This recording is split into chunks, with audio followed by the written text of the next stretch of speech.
Hello everyone, అందరికీ నమస్కారం. Welcome to our channel stock market బడి. మన ఛానల్లో బిగినర్ లెవెల్ నుంచి అందరికీ అర్థమయ్యే విధంగా basics of stock market cover చేసాం. తర్వాత బెస్ట్ వెబ్సైట్ ఏంటి అనేది, అది ఎలా యూజ్ చేయాలనేది ఒక complete series of videos trading view మీద మనం చేసుకున్నాం. తర్వాత ముఖ్యంగా మనం మాట్లాడుకోవాల్సిన కంప్లీట్ క్యాండిల్ స్టిక్స్ కోర్స్. ఇందులో ప్రతి క్యాండిల్ స్టిక్ ప్యాటర్న్ ని చాలా డీటెయిల్డ్ గా ఎక్స్ప్లెయిన్ చేసుకుంటాం. ఒక్కసారి మన ఛానల్లో ఉన్న కంటెంట్ చూడండి. కంటెంట్ నచ్చితే ఖచ్చితంగా సబ్స్క్రైబ్ చేసుకోండి. స్టాక్ మార్కెట్ గురించి తెలుగులో ఏది నేర్చుకోవాలన్నా సరే మన ఛానల్ని సబ్స్క్రైబ్ చేసుకుని ఆ పక్కనే గంట సింబల్ ఉంటుంది, దాన్ని గట్టిగా ఒకటి వేయకండి. Friends, before going in to the video ఒక ఇంపార్టెంట్ అనౌన్స్మెంట్. మన ఛానల్ మీ అందరికీ తెలుసు, స్టాక్ మార్కెట్ బడి మంచి క్వాలిటీ కంటెంట్ మాత్రమే మనం అప్లోడ్ చేస్తాం. సో ఈ అనౌన్స్మెంట్ ఏంటి అంటే, జాయిన్ బటన్ అనేది మన ఛానల్లో ఎనేబుల్ చేయడం జరిగింది. మీరు చూసినట్లయితే జాయిన్ బటన్ కనిపిస్తుంది. అయితే ఈ జాయిన్ బటన్ ఎవరి కోసం, ఎవరెవరు జాయిన్ అవ్వచ్చు, ఎవరు జాయిన్ అవ్వాలి, ముఖ్యంగా ఎవరైతే మన ఛానల్ అభిమానిస్తూ సపోర్ట్ చేద్దాం అనుకుని ఎంకరేజ్ చేద్దాం అనుకుంటున్నారో వాళ్ళందరూ కూడా జాయిన్ అవ్వచ్చు. నెక్స్ట్, ఇప్పటి వరకు స్టాక్ మార్కెట్లో మేము చాలా మంత్స్ నుంచి ట్రేడింగ్ చేస్తున్నాం బ్రో, బట్ మాకు ప్రాపర్గా ప్రాఫిట్స్ అయితే రావట్లేదు. ఇంకా అంతేకాకుండా మా క్యాపిటల్ కూడా నష్టపోతున్నాం. ఇంత ఎక్స్పీరియన్స్ ఉన్నా కానీ మాకు డబ్బులు రావట్లేదు అంటే మనం ఈ లోపం ఎక్కడ ఉండొచ్చు, అనాలిసిస్ లోపం ఉండొచ్చు. సో అలా ఎవరైతే ఉంటారో అలాంటి వాళ్ళు కూడా మనం ఈ మెంబర్షిప్ తీసుకొని జాయిన్ అవ్వచ్చు. నెక్స్ట్, ఇప్పటి వరకు మన ఛానల్ని రెగ్యులర్గా ఫాలో అవుతూ ఫస్ట్ నుంచి వచ్చిన ప్రతి వీడియోని చూస్తూ ఎవరైతే వస్తున్నారో వాళ్ళైతే నేను జాయిన్ అవ్వమని అడ్వైజ్ చేస్తాను. ఎందుకంటే ఇప్పటి వరకు వచ్చిన వీడియోస్ని బేస్ చేసుకొని మనం అనాలిసిస్ ఎలా చేస్తాం అనేది మీకు అర్థమయ్యే ఉంటుంది. ఆ అనాలిసిస్ వీడియోస్ అనేవి మనం ఎవ్రీ సండే ఎన్ఎస్సిలో ఉండేటటువంటి టాప్ 500 కంపెనీస్లో కొన్ని స్టాక్స్ అనేవి నేను ఎవ్రీ వీక్ సెలెక్ట్ చేసుకుంటూ ఉంటాను. అలా సెలెక్ట్ చేసినటువంటి స్టాక్స్ ఏవైతే ఉంటాయో ఆ స్టాక్స్ని సెలెక్ట్ చేయడానికి వెనకాల ఉండేటటువంటి రీజన్స్ ఏంటి అనేది మనం ఒక వీడియోలా రికార్డ్ చేసుకొని దాన్ని మనం సండే అప్లోడ్ చేసుకుంటాం. సో జాయిన్ అవ్వాలనుకునే వాళ్ళు కింద డిస్క్రిప్షన్లో లింక్ ఉన్నా లేకపోతే ఆ జాయిన్ బటన్ మీద క్లిక్ చేసైనా సరే జాయిన్ అవ్వచ్చు. ఇంకా మరి వీడియోలోకి వెళ్ళిపోతాం. ఫ్రెండ్స్, మనం ఆల్రెడీ ప్రీవియస్ వీడియోలో ఛానల్ ప్యాటర్న్ గురించి మాట్లాడుకున్నాం. ఏం మాట్లాడడం, ఛానల్ ప్యాటర్న్ అంటే ఏంటి అని మాట్లాడుకున్నాం. ఏంటి ఛానల్ ప్యాటర్న్ అంటే? ఛానల్ ప్యాటర్న్ అంటే రెండు ట్రెండ్ లైన్స్ మధ్యలో స్టాక్ అనేది అప్ అండ్ డౌన్ అవుతూ ఉంటే ఆ లైన్స్కి పైకి కిందకి వెళ్లకుండా ఆ లైన్స్ మధ్యలోనే ట్రేడ్ అయితే దాన్ని మనం ఛానల్ అని పిలుచుకుంటాం అని మాట్లాడాం. ఛానల్ ప్యాటర్న్ అనేది మనకి 3 టైప్స్లో ఉంటుంది. ఏంటండి? అసెండింగ్ ఛానల్ ప్యాటర్న్ ఒకటి, నెక్స్ట్ డిసెండింగ్ ఛానల్ ప్యాటర్న్ ఒకటి, నెక్స్ట్ హారిజాంటల్ ఛానల్ ప్యాటర్న్ ఒకటి. అసెండింగ్ ఛానల్ ప్యాటర్న్ అనేది ఎలా ఉంటుంది అనేది మనం ప్రీవియస్ వీడియోలో మనం క్లియర్ గా మాట్లాడేసుకున్నాం. అసెండింగ్ ఛానల్ అనేది మనకి అప్ ట్రెండ్ లో కనిపిస్తుంది. సో రెండు ట్రెండ్ లైన్స్ మధ్యలో స్టాక్ ఈ రకంగా మూవ్ అయితే దాన్ని అసెండింగ్ అంటారు. డిసెండింగ్ ఛానల్ అంటే ఏంటంటారు అనేది కూడా మనం ఆల్రెడీ ప్రీవియస్ వీడియోలో మాట్లాడుకున్నాం. డిసెండింగ్ ఛానల్ అనేది డౌన్ ట్రెండ్ లో ఉండే ట్రెండ్ లైన్స్ మధ్యలో ఉంటుంది, అది డిసెండింగ్ ఛానల్ అంటారు. హారిజాంటల్ అంటే మనం ఇక్కడ పైన డ్రా చేసుకున్నాం కదా, ఒక జస్ట్ సపోర్ట్ అండ్ రెసిస్టెన్స్ మధ్యలోనే అలా ట్రేడ్ అవుతుంటుంది. Horizontal support and resistance. Ascending channel base చేసుకొని మనం ఎన్ని రకాలుగా ట్రేడ్స్ తీసుకోవచ్చు అనేది మాట్లాడడం. ఈ వీడియోలో మనం ఏం చేద్దాం అంటే డిసెండింగ్ ఛానల్ గురించి మాట్లాడుకుందాం. ప్రీవియస్ వీడియో మీరు చూడనట్లయితే ఖచ్చితంగా చూసి ఆ తర్వాత ఈ వీడియో చూడండి. అది లెంత్ ఎక్కువైందని చెప్పేసి అక్కడ కట్ చేసి మళ్ళీ ఇప్పుడు ఈ వీడియో అప్లోడ్ చేయడం జరుగుతుంది. సో డిసెండింగ్ ఛానల్ ప్యాటర్న్ ఏంటంటే, డిసెండింగ్ అంటే ఏంటండి? డిసెండింగ్ అంటే డౌన్ ట్రెండ్ లో ఉంది అని మనకు అర్థం. సో క్లియర్ గా మనకి తెలుస్తుంది. డిసెండింగ్ అంటే స్టాక్ అనేది ఎలా ఉంటుందంటే డౌన్ ట్రెండ్ లో ఉండేటటువంటి రెండు ట్రెండ్ లైన్స్ మధ్యలో ఆ స్టాక్ అలా మూవ్ అవుతూ ఉంటుంది. దాన్ని మనం ఏమని చెప్పుకుంటాం? Descending channel pattern. పేరులోనే ఉంది, డిసెండింగ్ అంటే తగ్గుతోంది, అంటే డౌన్ ట్రెండ్ లో మనకి కనిపిస్తుంది.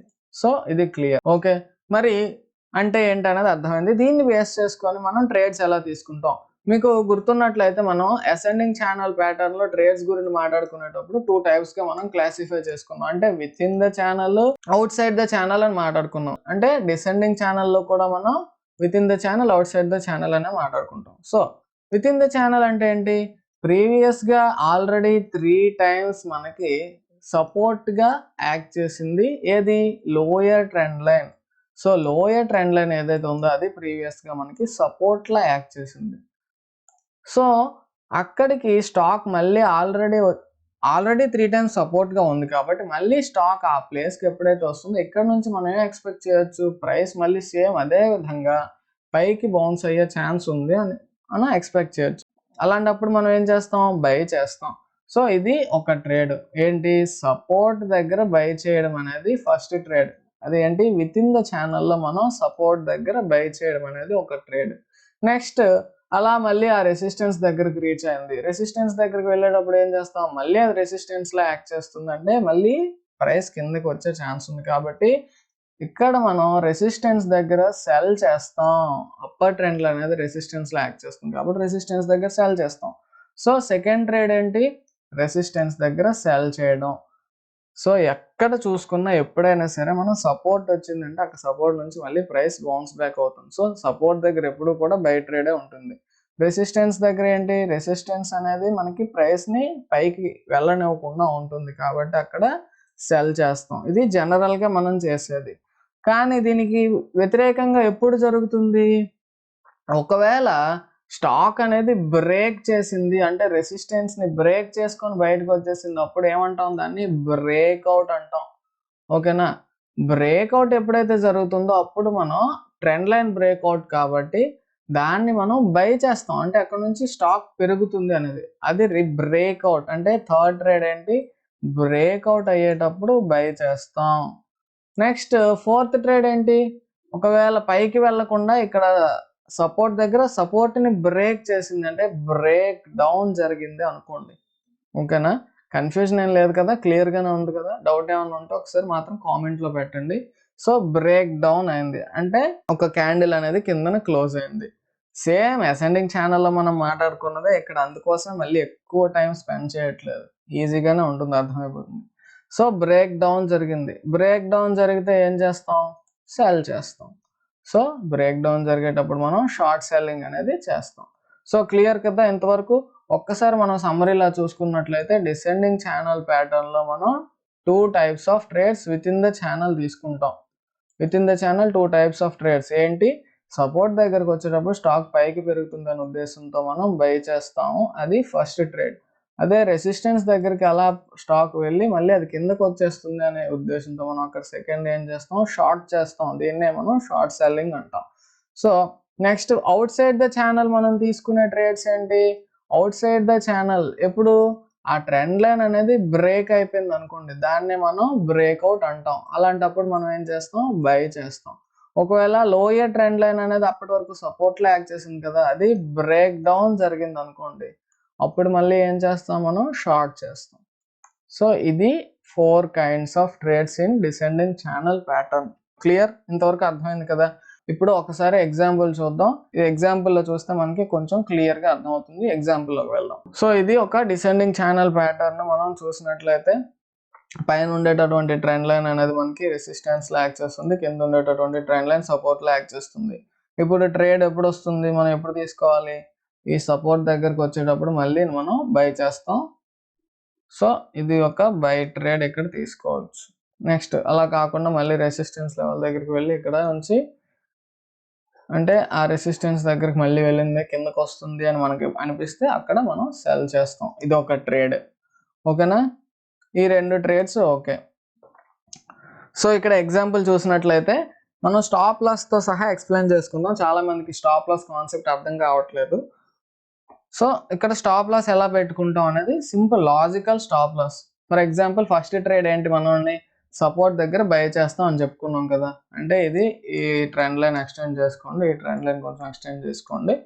సో ఇక్కడ సపోర్ట్ దగ్గర మనం బై చేస్తాం, సపోర్ట్ దగ్గర బై చేసాం అంటే పైకి వెళ్తుంది అని అనుకున్నాం.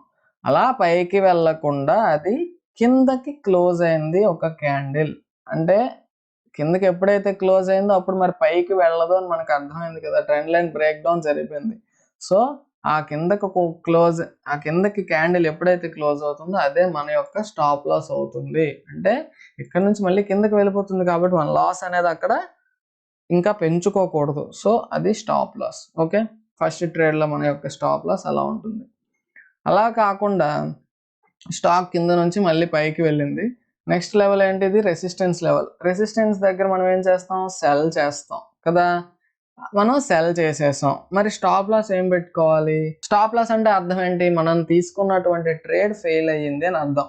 మనం తీసుకున్న ట్రేడ్ ఎప్పుడు ఫెయిల్ అవుతుంది అంటే కిందకి వెళ్లకుండా స్టాక్ అనేది పైకి బ్రేక్అవుట్ అయిపోయింది అనుకోండి, అంటే ఈ ట్రెండ్ లైన్ కంటే పైన ఒక గ్రీన్ క్యాండిల్ క్లోజ్ అయింది అనుకోండి, అప్పుడు మనం ఆ క్లోజింగ్ ప్రైస్ దగ్గర ఎగ్జిట్ అయిపోతాం. అదే మన యొక్క స్టాప్ లాస్ అవుతుంది. సో అది స్టాప్ లాస్ పెట్టుకుంటాం.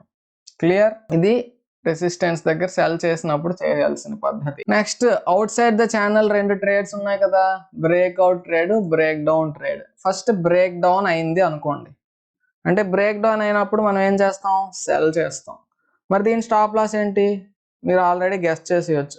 ఏ క్యాండిల్ అయితే కిందన క్లోజ్ అయిందో ఆ క్యాండిల్ యొక్క హై అనేది లోపల ఉంటుంది. ఆ హైని మనం స్టాప్ లాస్ గా పెట్టుకుంటాం. అంటే మళ్ళీ తిరిగి ఆ క్యాండిల్ ని బ్రేక్ చేసేటప్పుడు అక్కడ మనం ఎగ్జిట్ అయిపోతాం, అంతే కదా. ఓకే, ఇది సపోర్ట్ బ్రేక్ డౌన్ అయ్యేటప్పుడు మనం ఈ రకంగా స్టాప్ లాస్ పెట్టుకోవాలి. ఒకవేళ నెక్స్ట్ రెసిస్టెన్స్ ని బ్రేక్అవుట్ చేసింది అంటే ఏమైంది, ఈ రెసిస్టెన్స్ లైన్ బ్రేక్ అయింది అంటే ఇక్కడ మనం బై ట్రేడ్ తీసుకుంటాం, అవుట్ సైడ్ ద ఛానల్ తీసుకునేది. సో మరి బై అనేది మనం ఎప్పుడు రాంగ్ అనుకుంటాం, తిరిగి మళ్ళీ లోపలికి వచ్చేసింది అనుకోండి, అంటే ఏ క్యాండిల్ అయితే బ్రేక్అవుట్ అవుతుందో దాని యొక్క లోనే మనం స్టాప్ లాస్ గా పెట్టుకుంటాం. అంటే ఆ లోన్ మళ్ళీ బ్రేక్ చేసిందంటే తిరిగి ట్రెండ్ లైన్ లోకి వచ్చేసినట్టు అర్థం. సో అక్కడ మనం ఎగ్జిట్ అయిపోతాం.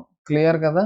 ఇది డిసెండింగ్ ఛానల్ ప్యాటర్న్ లో కానీ అసెండింగ్ ఛానల్ ప్యాటర్న్ లో కానీ మనం స్టాప్ లాస్ పెట్టుకునే పద్ధతి ఇంతే. క్లియర్? సో అర్థమైందని అనుకుంటున్నాను. ప్రీవియస్ వీడియో చూడనట్లయితే ప్రీవియస్ గా మనం ఛానల్ ప్యాటర్న్ పార్ట్ 1 అని ఒక వీడియో ఉంటుంది, అందులో మనం మొత్తం మాట్లాడుకున్నాం. అది ఇది కలిపి చూసినట్లయితే ఛానల్ ప్యాటర్న్ గురించి మొత్తం మనం కవర్ చేసుకున్నట్లే లెక్క. ఓకేనా? So thank you very much friends. Next వీడియోలో మళ్ళీ కలుసుకుందాం. అంతవరకు టేక్ కేర్, బాయ్ బాయ్, జై హింద్.